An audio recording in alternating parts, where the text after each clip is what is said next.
굿모닝 진행하는 여러분의 영디 최영희입니다.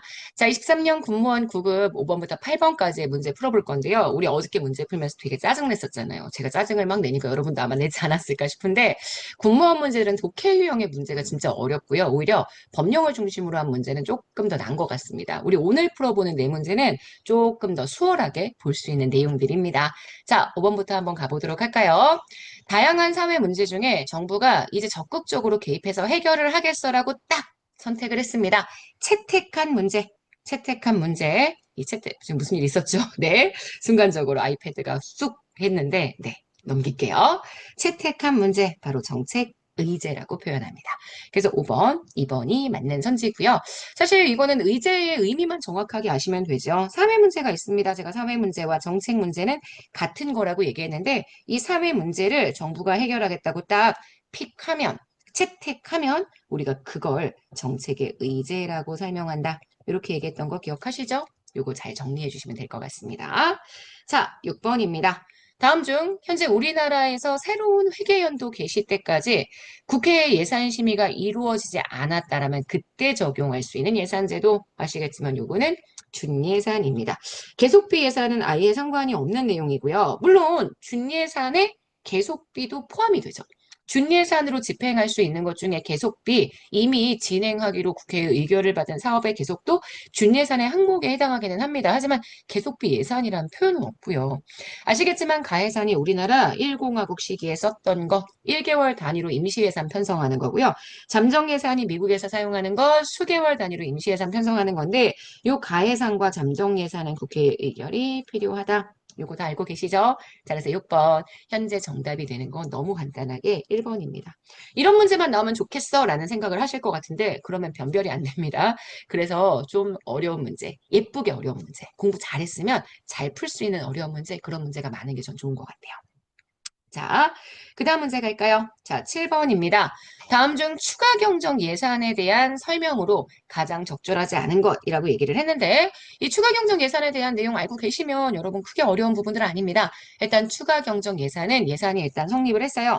성립한 다음에 사후적으로 예산을 변경하는 제도입니다. 맞습니다.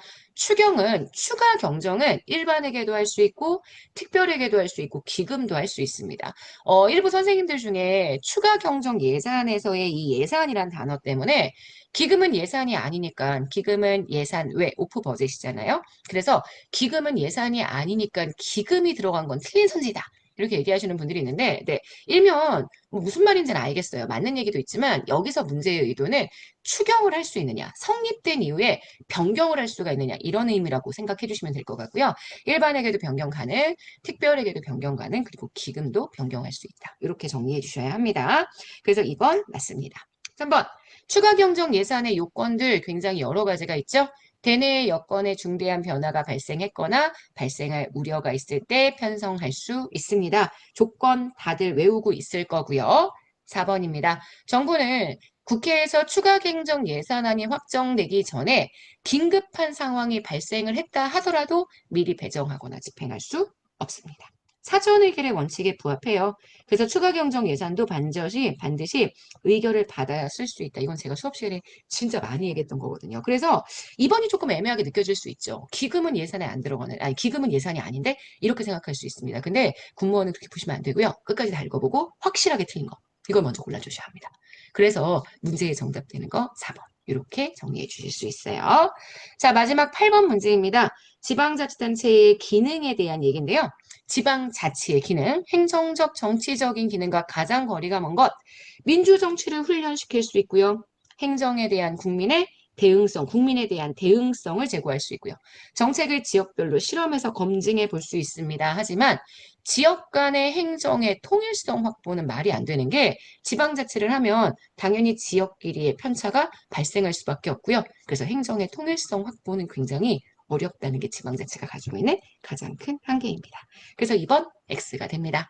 자, 여기까지 보시게 되면 우리 오늘 5번부터 8번까지 문제 다 정리를 했습니다.